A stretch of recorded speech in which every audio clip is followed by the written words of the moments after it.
Hey there, Gabriel Borofato from GB Voice Academy, your accent reduction voice coach to help you get closer to mastering the American accent. Welcome to another segment of a practice video. Now, I'm going to be doing a lot of these practice videos because it is the best and only way to master the American accent. It's through repetition, going through each specific sound and hitting it over and over again until your body doesn't fight you anymore. Again, think of me as your personal trainer, and we're in the accent reduction gym. And remember, when I say this, you need to stick with me throughout this whole video because I'm going to be implementing what we've learned into sentence structures and phrases so you can retain all this information I'm giving you versus just learning it and forgetting it the next day. Practice does make perfect. So I want to focus on a particular sound that throws a lot of people off. But before we get into that, if you haven't yet, subscribe to my YouTube channel so you can get access to all of my practice videos that you could implement on a daily basis to get you that much closer to mastering the American accent. Now, one thing we have to keep in mind when you listen to the Americans speak, when they emphasize a particular sound, you notice it's always a vowel or an American target, as I say in my target map system. Seldom do they emphasize consonants. Car, building, paper. It's always the vowel. Building,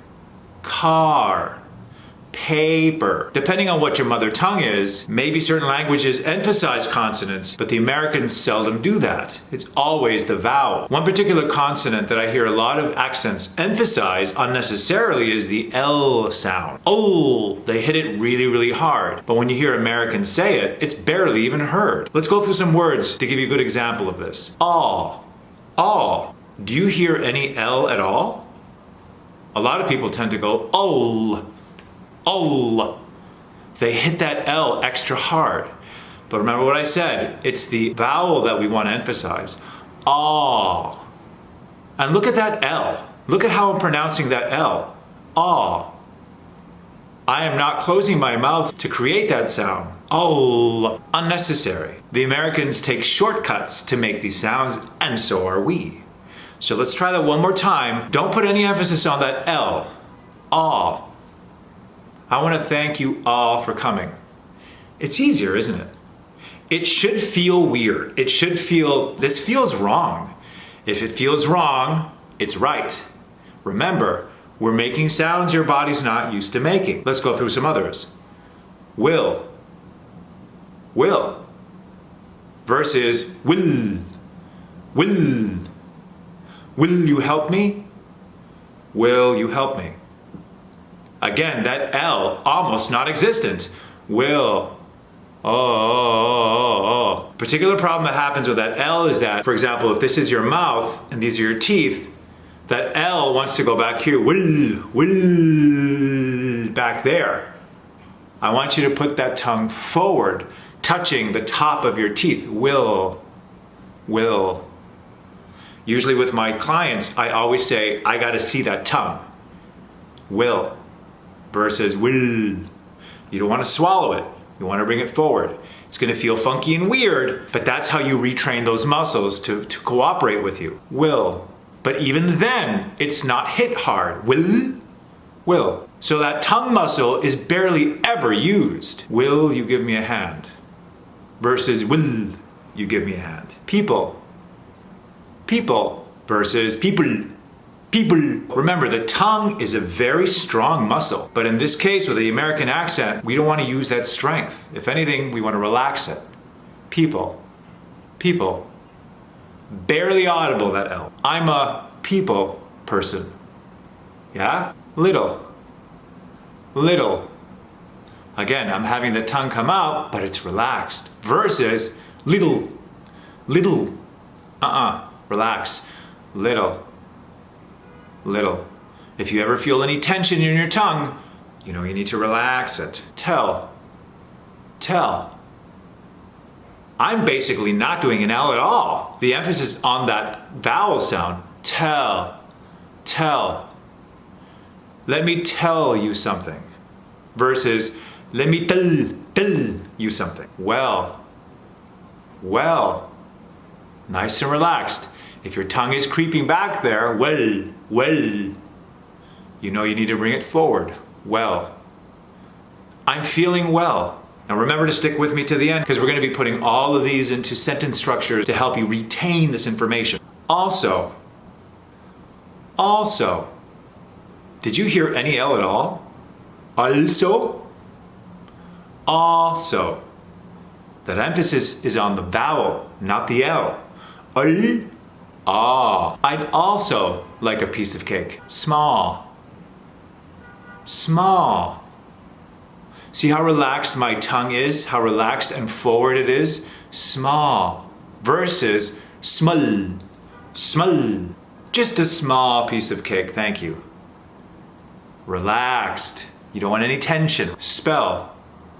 Spell. Versus spill. I love to spell. It kind of feels like we're dumbifying the sound, doesn't it? We're doing the opposite of articulation. I know in a lot of these videos you hear me say you need to articulate. But in some cases, to really sound American, we have to do the opposite. Because what we do is we over-enunciate sometimes to really be able to land these sounds because we feel in our subconscious that, oh, English is not our first language, so we need to overdo it. Well, in this case, it's quite the opposite. We want to underdo it to sound that much more authentic. Still. Nice and relaxed, no L at all. Stand still. The tongue is still forward, but relaxed. While. Versus while. While you were away, I cooked dinner. Real. We want to tighten up for that E sound, but again, once we hit that L, relax. Real. Versus real. This feels real. Until. Nice and relaxed. Versus until. I'll wait until breakfast. Nice and relaxed. Once you start reminding your muscles to relax those L's, then the fluidity thing will come into play. I talk a lot about fluidity in my videos, being able to fluidly move from one sound to the other. When we have these tripping points, it prevents us from smoothly transitioning into the next. I was sleeping while you were gone. That hard L makes that transition into while you were gone harder. Versus, I was sleeping while you were gone. By relaxing that L, I'm able to move, transition better. This is the secret. This is the stuff they don't teach you. The fluidity of sound, that's what creates that authentic American sound. Mile. See how relaxed that is? It's about 30 miles versus miles. You don't want to feel any tension. This is a tricky one that a lot of people mess up. Children. Barely any L at all. Versus children. Chill. Relax. Children. Always relaxing that tongue forward. Fight the temptation to want to go back. Tall. There is no L at all there. The emphasis is all in the vowel. Tall. The tongue is forward, but relaxed. He's so tall.